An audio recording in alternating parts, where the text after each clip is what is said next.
views and opinions expressed in this program are those of the participants and do not necessarily reflect the views of BronxNet or the program underwriters. Hey everybody, I'm the Dr. Bob Lee, and welcome to Open BXRX. We got a whole lot in store for you. Here you go. You can kick off your shoes and relax your feet again. Coming up on today's show, we'll hear from an author who will speak about what inspired her to write her most recent book. Then we'll learn about the contributions of a route coordinator and how he is impacting biking and transportation in our community. After that, Bobby C has the latest in the world of sports, and then we'll learn about how the partnership between one organization and a Bronx hospital is impacting the fight against autism. All this and a whole lot more headed your way. Hey, we're going to open it up. You ready? Here we go.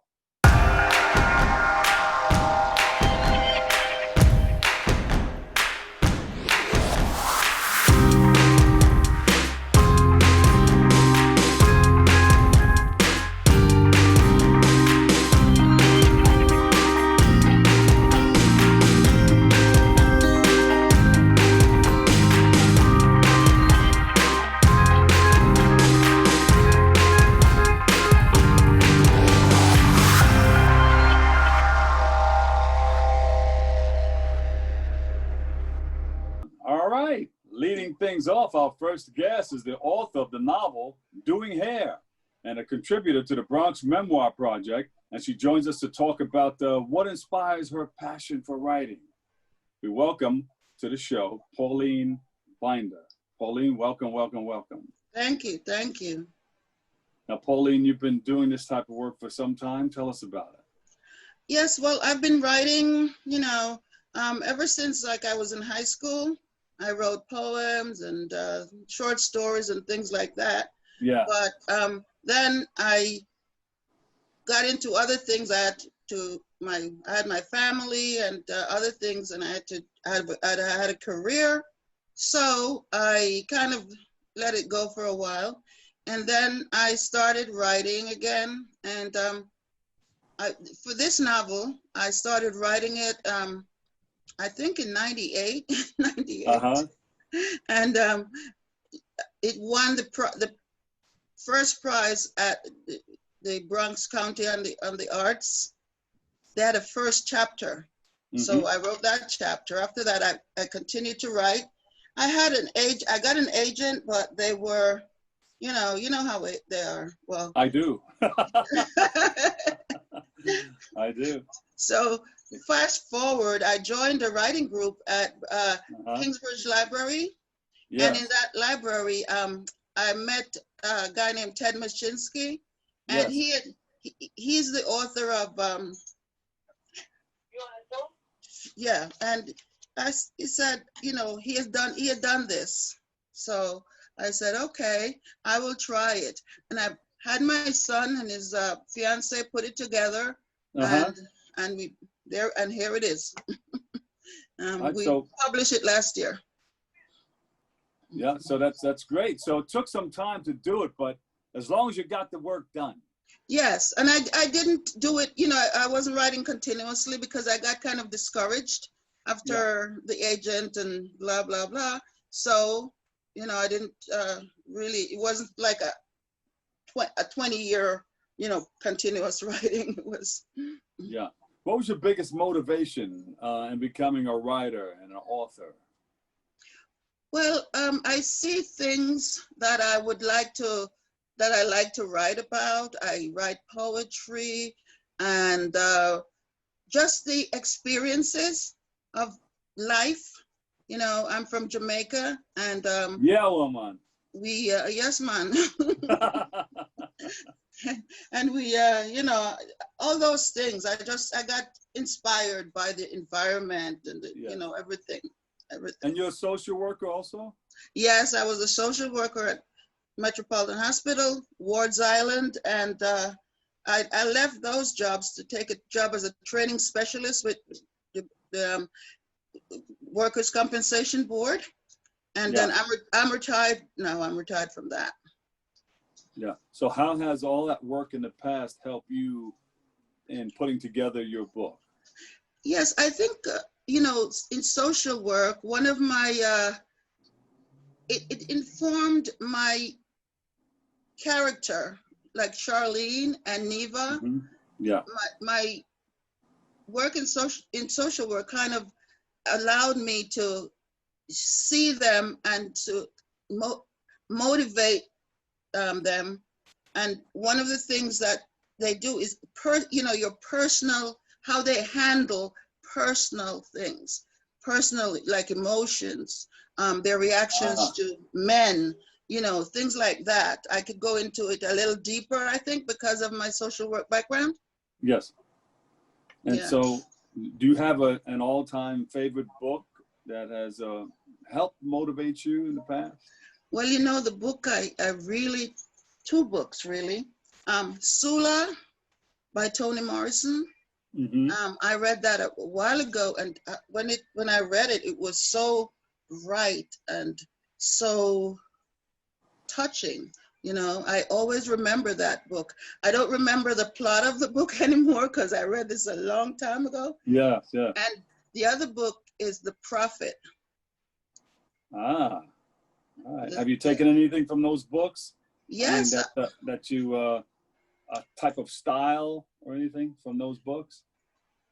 Well, I'm not sure about style because of the kind of work that I do, but I take inspiration, especially inspiration from like The Prophet. Yes.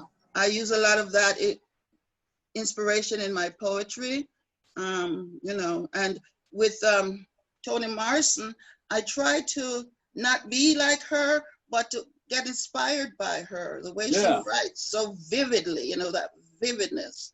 I like it's okay that. It's okay if you're like her, but they won't show because everybody has their own individuality, and your own personality will come out. Yes. Yes. Now, can you talk about the essay contribution to the Bronx Memoir Project? Well, the contribution is I wrote when I came here in 1964, I write about how different things were here as opposed to Jamaica, and the goals and responsibilities, and how these things changed, changed me and over time. And that's what I write about. I don't know if you'd like to hear just a little bit of the Bronx Memoir Project. Just a touch, yes. Just a touch. 30 seconds. Back in Jamaica, we had the idea that America was the promised land. Everyone who came home from America was dressed to the nines in stylish clothes and shoes. They had smooth complexions and spoke with a twang.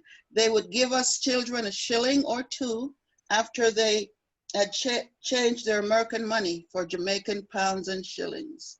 They were a lot more prosperous and generous than those who came home from England, or so it appeared. All right, I would like to read more. Okay, where can we go to find out more about the work that you're doing? Well, on Jamaicans.com, they have a lot of my work is on there. And the Sunday Gleaner, some past Riverdale Press poems, and so on, I don't have, unfortunately, I'm not in the media, in social media yet anyway. That's right, and you got to stick to it. Things keep on moving. But thank you guys so much. Pauline Binder, author, Doin Hair, and other projects in the works. Thank you. Pauline, thank you. Okay. All right, we'll take a break right here. I got more coming up next on Open. It looks bleak. It feels bleak. But the city isn't shut down because our public services keep working, in spite of and in the face of the dangers. We can count on them. And to keep them working and funded now and in the future, we need to be counted. Self-respond now to the 2020 census at my2020census.gov.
back. I'm the Dr. Bob Lee from 107.5 WBLS. And our next guest is the volunteer route coordinator with Tour de Bronx. I was going to ride in that a couple of times. And he joins us to speak about his contributions to the bike event. Please welcome Daniel Ranells. Daniel, how are you? How you feeling? I'm good. Wish I were outside riding my bike right now, but you know, can't do both at the same time. Did you ride this morning? I did. A little bit. Not like one of the Tour de Bronx routes, but a little bit to Van Cortlandt. Yeah. What piqued your interest in doing this type of hobby? I believe it is, right? I actually took it up for health reasons. I was 240 pounds and I didn't want to go to the gym, so I bought a bike. And, there you go. Yeah. Did like a 4-mile segment from you know, like near Pelham Parkway over to Orchard Beach, you know, go there and back, and just kept doing that. Yeah. Did the guys with the motors on their bikes get in your way at any time? Sometimes I get a little frustrated. You know, the moped. It looks like they're pedaling, right? But the motors really can't. Yeah, sometimes that happens. Sometimes it doesn't. I do own one electric bike. I try to be, you know, sensitive to other people when I'm using it, or I just get in with the cars. What's the importance of the alternative transportation routes you helped to develop? Transportation alternatives. I know the Bronx and the Borough President and Bronx Health Reach have the Not 62 campaign. Yeah. Which, like, in terms of active transportation, it's so important to emphasize how you can walk places to do things, how you can bike to places to do things. And so I think it's important to just let people know that these options exist, that they are safe, and that they're accessible.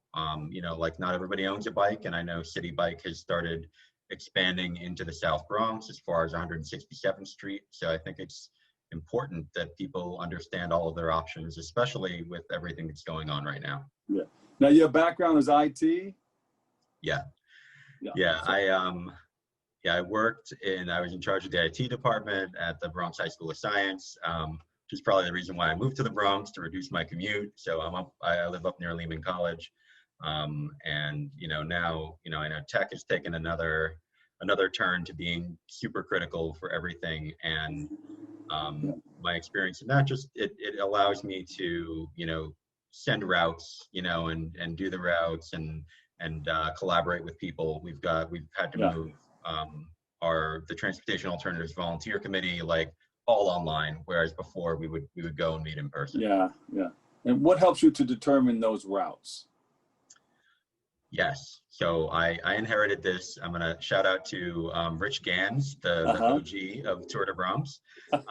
One of the many. It's a team effort, and it's really to show off the greenways that the Bronx has. We have the most park space, I think, of any borough. So I actually got involved with the 125th anniversary of the Bronx Park System.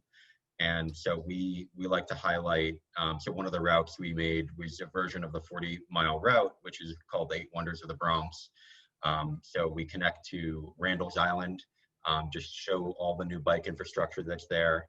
And Reynolds Island is, like, I don't know, acres of just open green park space that is technically Manhattan, but it's, like, so close and so easy to get to now. Soundview Park, Orchard Beach, City Island, you know, like the Pelham Parkway Greenway, Van Cortlandt Park, which is beautiful. Pelham Bay Park is the biggest park in all of New York City. There you go. So really to highlight how you can get there, and the greenways that you use for biking are also for walking, running, you know, any kind of wheeled device. Yeah, Daniel, do you put on a helmet cam and ride those routes? I don't have a helmet cam, but I do. Oh, you got to talk to Michael Maxnavi. He has the helmet. Yes, I have a GoPro. It's on the front of my bike, and I sent some of those videos. I'm sure you have some clips, and you have the GoPro that BronxNet put on the borough president's bike. Yeah. So when is the next one? The next Tour de Bronx. Where? So we have 3 routes. They're virtual. And they've been posted online on Ride with GPS. And so we've got the 8 Wonders of the Bronx. The one that we kicked off with the borough president was the Boogie Up the Bronx River Junior. So we went about 8 miles north and then 8 miles back. We call it the Junior because you can go all the way up to Kensico Dam and Valhalla, which is a 23 trip. And then the last one is from 242nd Street on the 1 train line. And you go car-free all the way through Van Cortlandt Park, across Mashulu, across Pelham, and you get to Orchard Beach. So we call that the Bronx Riviera Ride. So those are the 3 rides we have available for anybody to do at any time, and you can pick sections to do it. You don't have to start at the start and end at the end. Yeah. Which is your favorite scenic route? Scenic route. They're all probably beautiful. Yeah. I think, you know, the route that goes, I love the view at Soundview. So the Boogie Up the Bronx River Junior is great. Yeah. And, you know, like, you're really going to love the views that you see at Orchard Beach. You know, I go there almost all year round because it's gorgeous. It's serene. There's hiking trails. So I think the 8 Wonders is going to have the most diversity of scenery. You also pass by Wave Hill and Riverdale, and you're on Palisade Avenue, which has like some amazing views of the Hudson. Now, Daniel, is there the bike tour coming up, or you can just do it anytime you want?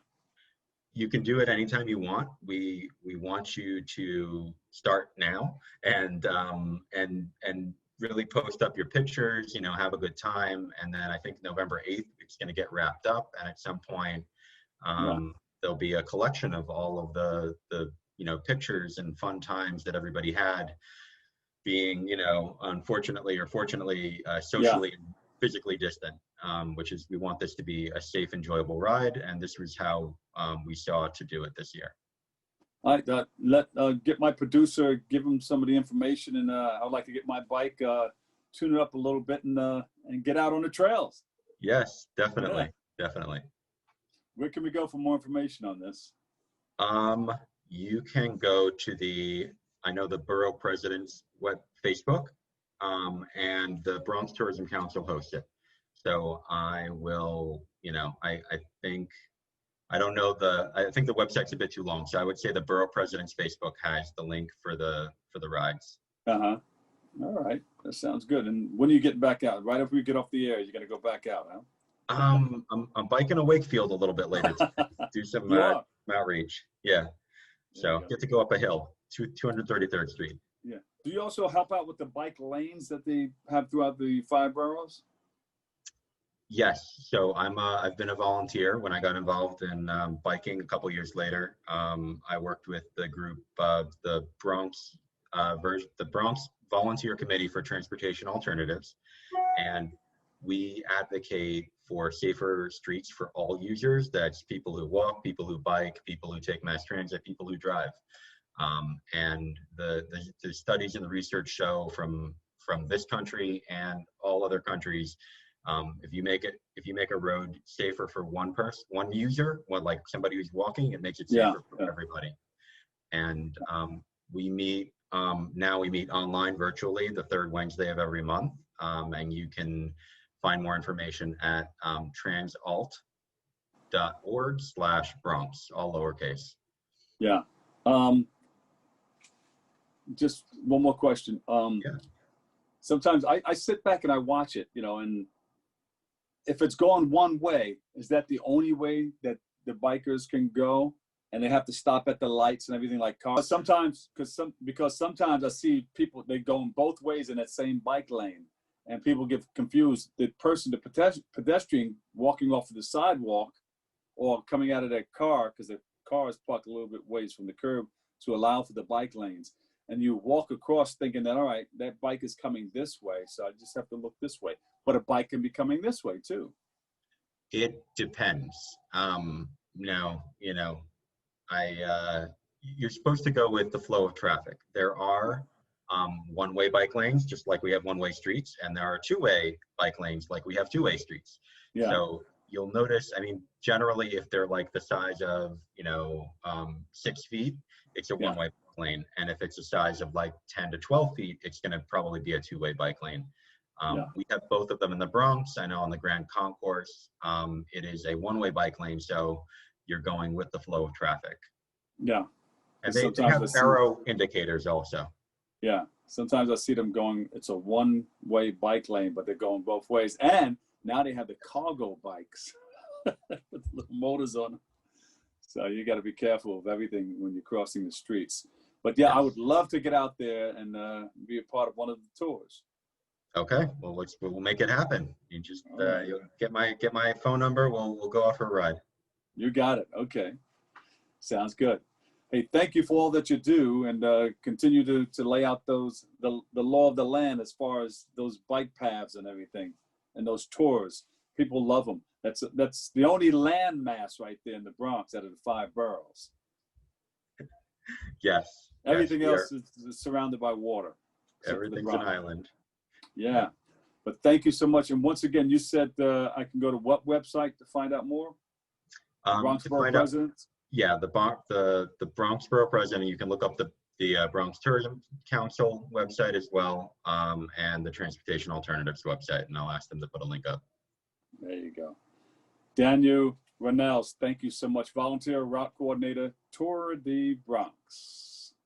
I love it. Thank you for all you do. All right, we'll ride into the next segment right after this.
It looks bleak.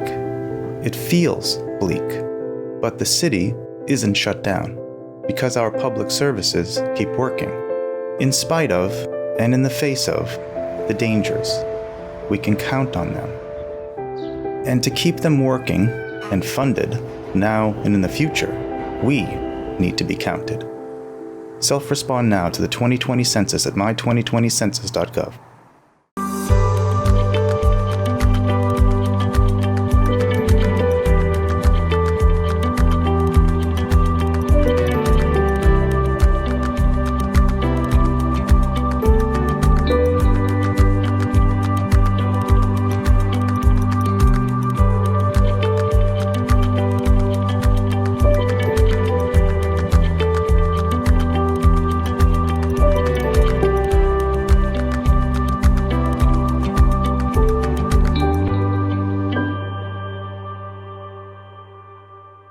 Welcome back. I'm the Doc Bob Lee, and you're watching Open. Hey, you know, the Boogie Down Bronx Runners, BX, they compete together in the Speed Project, DIY, to help raise support for organizations harnessing the power of running to address health inequities, fight systemic injustice, and create pathways to opportunities in communities worldwide. Our very own Michael Max Navi was there.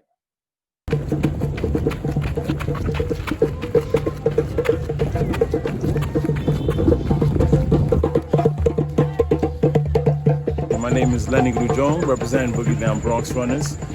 We're here at the legendary Van Cortlandt Park running the Speed Project DIY 31-hour race. We're a 7-man team. We run in relay form around the flat to the park. We're running for a cause, and of course representing the Bronx, making sure the Bronx is on the map. All over the world, there's teams running right now. We'll try to get as many miles as we can for 31 hours, and with that, we're trying to raise funds to go to a few organizations, really putting emphasis in reaching the inner communities, the Black and brown communities, and making sure that they're empowered. I love running. It's nothing like it. I think just us being together and cheering each other on, rooting the next person on, pushing them, this is gonna help us get by tonight. We knew this was coming up, so we got tested right before the race. Every runner got tested again, and we made sure that we were all still negative and everybody was safe to go. So Speed Project is actually the no rules, no routes race. We're gonna try to go nonstop throughout the night, and the world knows what we're doing here. We do great things here. We got a runner coming up actually right now. Get it, JP. That's it. My name is John Paul Fontana, co-founder of Boogie Down Bronx Runners. It's basically 31 hours running through the day and the night.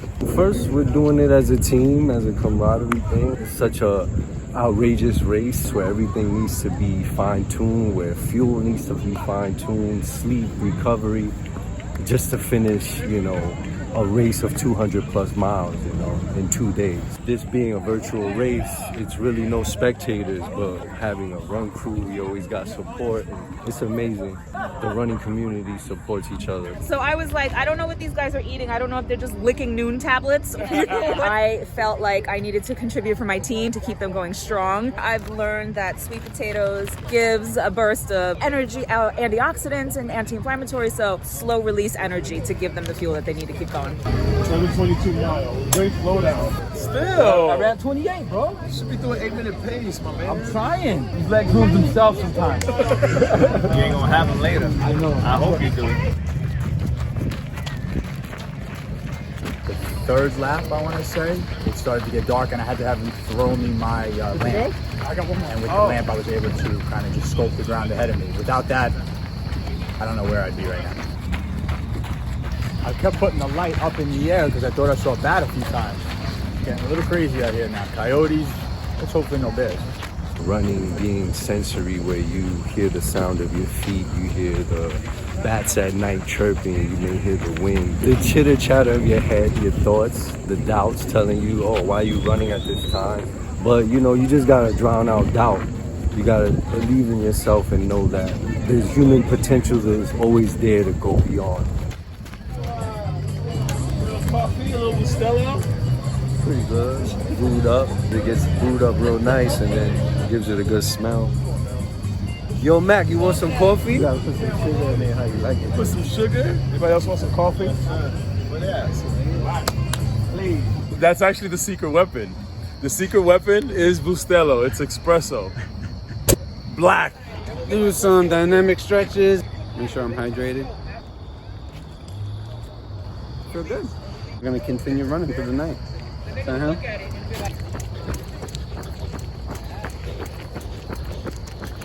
Let's go. Hoping to stay consistent. 7:30, 8-minute pace. Clean up now. Yeah, leave no trace, leave nothing behind. Plus, not only that, we're here all night. We gotta make sure the raccoons don't eat us. We've been running through the night, running off fumes, running off adrenaline. After it's gonna be 30 hours. I didn't really sleep at all.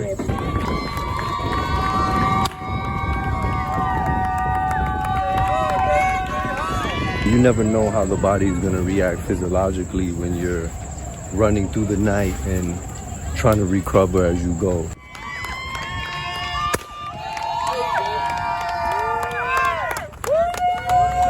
Just the mileage, the pounding on the legs, the knees, pushing the pedal, and I guess everybody fed off that.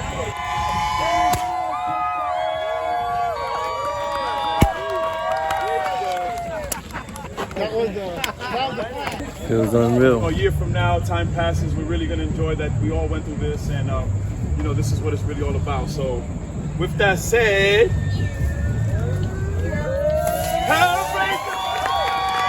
it's bittersweet, really, because being out here, it was kind of almost a getaway too, you know. Now it's about the next challenge. I don't ever want to do this again. We're gonna take a quick break. If you want, you can relax, kick off your shoes and relax your feet. But wait, you may kick it up a little bit too, because Bobby C has the latest in the world of sports coming up next on Open. When taking public transportation, don't touch your phone. Carry hand sanitizer and use it immediately upon leaving the bus or train.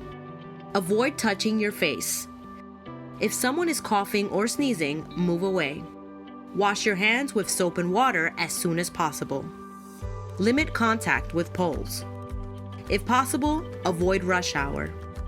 Don't eat or drink on public transportation. Keep your bag off the floor or other surfaces. Avoid directly touching turnstiles.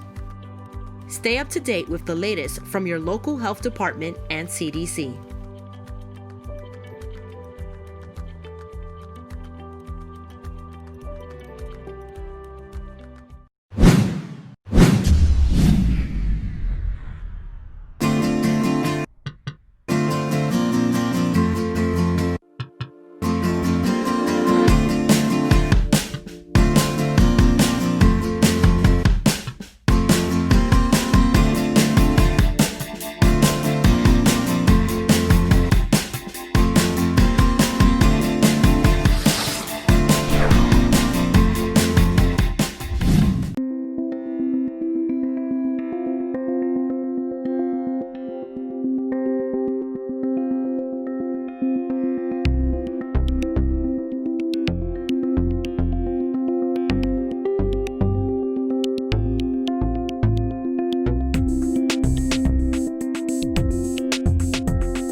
We've got a special treat this week on the show. The lenses of our BronxNet cameras return to the racing capital of the world. But this time it's not about IndyCar or the speed machines in the 500. Instead, it's about life on two wheels. Motorcycles on the Indianapolis Motor Speedway, an oval track that has become synonymous with the legends of speed. Last weekend, it was Moto America's turn to conquer the Brickyard. And as our BronxNet cameras quickly found out, North America's premier road racing series deserves an insider look. Moto America is the fastest motorcycle racing in North America, featuring riders blazing by at 190 plus miles per hour on superbikes. This is where man truly meets machine. And these are the riders behind the helmets that make Moto America one of the most exciting motorsports in racing today. The series returned to IMS for the first time in 5 years this October. The weekend was jam-packed with practice and qualifying for pole position on Friday, before a full slate of races Saturday and Sunday, 6 classes of road racing. The round of 8 likely would crown champions in Indy before the series finale at Laguna Seca in California from October 23rd through the 25th. Bobby Fong won race 1 of Superbikes at the Brickyard on Saturday, his second victory of the season. He held off Jake Gagne and Lorenzo Zanetti, who finished 2nd and 3rd respectively. We caught up with Fong to ask him about the storied speedway. I personally like the track, and it's real famous. It has a lot of history behind it, and hopefully we come back next year, minus COVID, and it would be nice to have some fans. It looks pretty bare in the fans, but we miss people in the pits and signing autographs and stuff. So we definitely want it back to normal, and I enjoyed racing here in 2015, and looking forward to hopefully coming back next year. Fong also spoke about upsetting star Cameron Beaubier during a dramatic race that was halted twice by red flags for accidents, with subsequent restarts putting extra miles on tires and riders. I saw him go down. I'm like, oh man, here we go. Now I got a long race because I knew Jake and I knew Zanetti, and Tony was going to be behind me. So I was just trying to hit my marks and try not to do anything stupid. And it's it got so slick out there. It's like one little extra juice with the throttle, and then you'll get shot to the moon. But I just try to stay steady and run my own race. Meantime, Richie Escalante dominated the Supersport race on his number 54 Kawasaki, winning by over 15 seconds. I know my rhythm always is very good, so very happy with my pace today.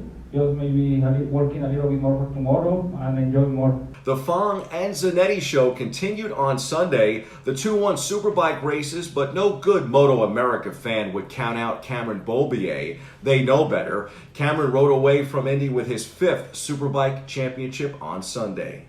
Once we switched to the new Gen R1 and 15, I just felt so comfortable on that thing, and that's all I've been riding, for the past 5 years. So. Yeah, it's been amazing. It's been an amazing journey with Yamaha, and it's definitely something in the future I'll look back on and maybe the best moments of my life. Who knows? It's been great having another manufacturer up there and another really good bike. Factory equipment racing with us. So yeah, I'm looking forward to it. Zanetti, by way of Italy, made headlines for Ducati New York. He won the first of 2 races and finished on the podium in all 3 races he participated in. For me, to arrive here without expectations, so did a 3 podium and a victory is unbelievable. But anyway, about today, I'm not really happy because after this morning, I want to try to did another win. So when I'm starting, I feel bad feeling on the back tire. I try to understand why in a few laps, just kick out, but it doesn't work. So I try to push a bit more on the front tire, but I'm front looking at the first corner, so I did the corner and fortunately not crash. As for Fong, the Stockton, California star dominated the second race on his number 50 Suzuki. It's been a good weekend. I can't complain, and it's been weird. This weekend we haven't changed anything on the bike. We started FP1 and we made minor changes, a few clicks of something, whatever. And usually every weekend we have a completely different motorcycle every session almost. And this was the first weekend where I said, just don't touch it. I'll figure it out. And we made a little bit of TC stuff and torque maps, but other than that, this was like the most consistent motorcycle I've rode this year. So it definitely paid off, and I definitely had a good feeling out there. There was definitely plenty of New York vibe in the series, with up-and-comer Corey Alexander of Hudson Valley Motorcycles competing hard, and then, of course, Zanetti putting Ducati New York on the podium repeatedly. The Ducati test rider became the first Ducati rider to win an AMA Moto America Superbike race since 2010. The stars of the support classes were definitely Escalante and Rocco Landers. Escalante swept both Supersport races on the weekend to be crowned champion. His 13th victory of the season sealed it. Escalante paid tribute to his native Mexico in the post-race celebration, something I asked the rider about. It reminded me of Nicky Hayden flying the American flag when he became champion. Escalante was most proud of flying his country's colors upon victory. I'm very happy. So it's one more race at Laguna. So keep working to try to finish the season on the top. Landers made it 13th straight with his 3rd victory of the weekend. I'm happy with the win. I know thanks to Jesse Norton for building me an awesome fast bike, and to all my sponsors, Toronto.com, Norton Motorsports, Dr. Farr, Wonder CBD team for putting the program underneath me every weekend, and shout out to with Cali Shine Racing for helping us out this weekend. But I mean, it's awesome to finally be racing with Dom, and good job on Sam for the podium this weekend. So it's all up in the air. So let's get over to Europe hopefully. What an exciting weekend at the Brickyard. Moto America makes stops in Atlanta, Pittsburgh, and New Jersey earlier in the calendar. For more info, visit MotoAmerica.com. Our weekend of motorcycles inspired us to go a step further. You could say we rode that extra mile, like 500 plus extra miles, to Topeka, Kansas, where the freedom of two wheels is on full display thanks to the American icon that is Harley Davidson and the world's greatest daredevil, Evel Knievel. We hit the C-list for another insider look.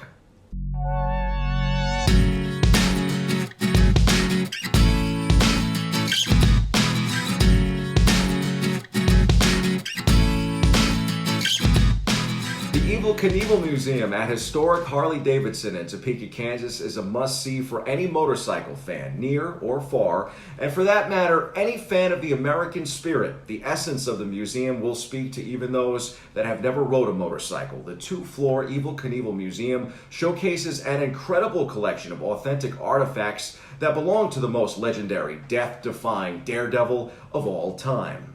Museum tour guide Kerry Miller gave BronxNet some amazing insider stories into the life of Evel. Our tour continued through the 13,000 square foot museum that chronicles the Butte, Montana legend from the beginning of his life and journey to his days of record-setting superstardom. There is Evel's motorcycles, the bikes that launched the legend, pun intended, genuine leathers and helmets, Big Red, Knievel's fully restored Mack truck, and endless amounts of personal and never-before-seen memorabilia. The exhibit also features interactive components like a broken bones display and a plan for your jump challenge, all of which remains open during the coronavirus pandemic. The only part of the museum currently closed is the virtual reality 4D jump experience, something I'm sure I will make my way back to see another time. Mike Patterson owns historic Harley-Davidson and is the president of the museum. He and collector Lathan McKay bring the place to life. For more on the museum, visit evelknievelmuseum.com. Now, there's a cost for the Evel Knievel Museum. Adults are $15, seniors and active military and veterans are $12, students aged 8 to 16 are $7, and children 7 and under are free. But you really get two museums for the price of one. There's a very cool walk-through Harley-Davidson museum on the lower level that features Harleys that date back to the World Wars. The dealership has been around since 1949. So many really cool Harley-Davidson items can be found there, and that's free. For daredevils and dreamers of all ages, you won't want to miss it. Stay tuned, more Open back after this.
Welcome back. I'm the Dr. Bob Lee, and our next guest is the Director of Autism Services and Interim Director of the Rose F. Kennedy Children's Evaluation and Rehabilitation Center at Montefiore. And she joins us to speak about the important work her hospital and Spark are doing with autism research. Please welcome to the show, Dr. Lisa H. Shulman. Doc, welcome, and thank you for all of the work that you're doing with this wonderful research, helping to uncover a lot of the things that's important to us in our community. Just share a little bit about a little bit about your practice. Sure.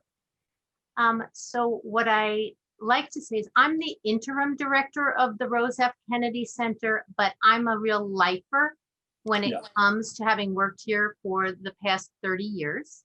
Oh. And I came here to get specialty training in developmental and behavioral pediatrics, and was always intrigued by autism before autism was a household word, and have basically grown the autism program here as my professional interest and contribution.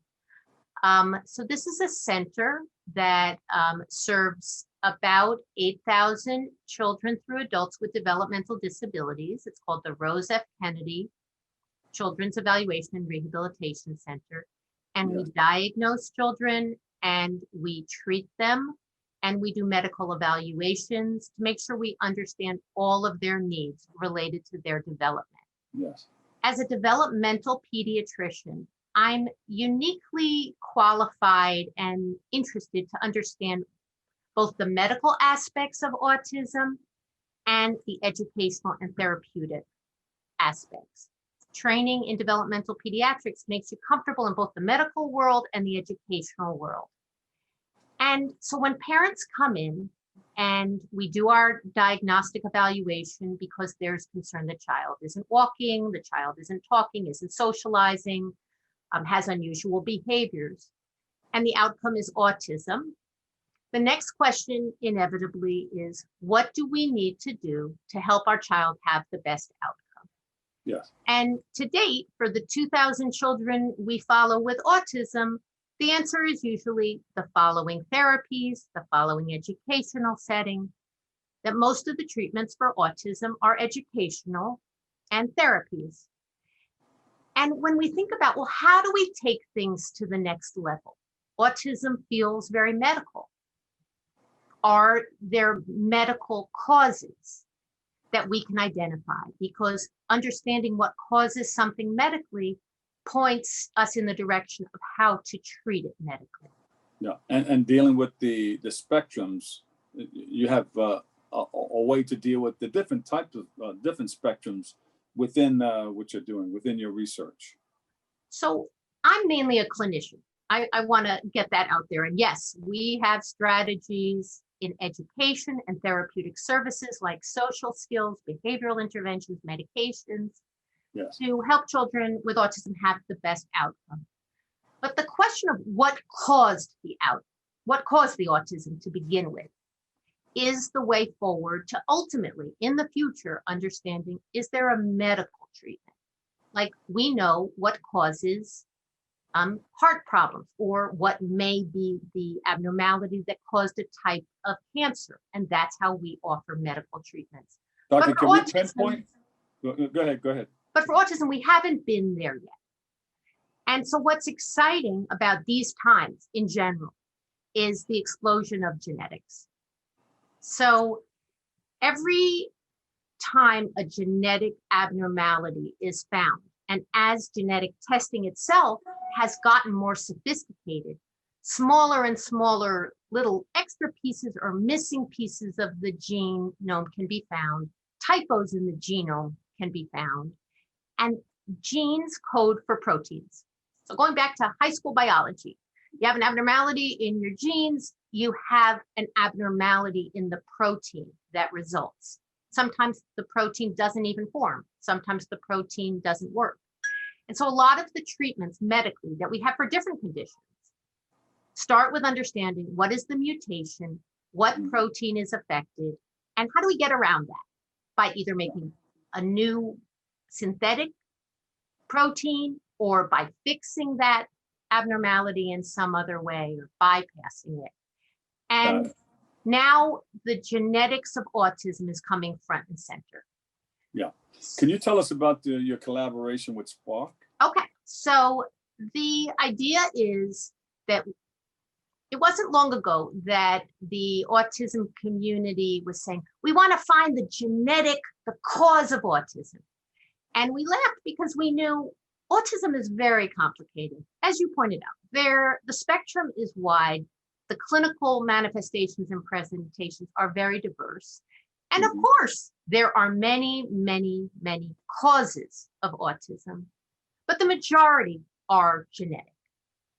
And I know that's confusing. When I say that they're genetic, it does not necessarily mean that it is passed down from a mother or a father. There are genetic abnormalities that arise in the moment of conception that are called de novo. And a lot of the abnormalities in autism are that. But the starting point is understanding what are all of the abnormalities that cause autism? What do they have in common, and how, in order to understand medically, how do we treat them? So, de novo, or, there are recessive causes, there are different causes, but that's kind of the point, is there are many, many causes. So to segue to Spark, we want our patients, our families with autism, to have access to research. These days, the idea is to get applicable research that really helps families. You have to have a wide base of who's participating in research. And Spark is unique in that its mission is to get genetic material on 50,000 people with autism and their parents. That's a very large cohort, the size that's needed to help understand all the different causes of autism. And a lot of times our families here at the center in the Bronx would not have access or opportunity to participate in something that gave them up to the minute genetic results and contributed to the genetic research mission of who should get involved? Are you looking for people to get involved with this for research purposes? Absolutely.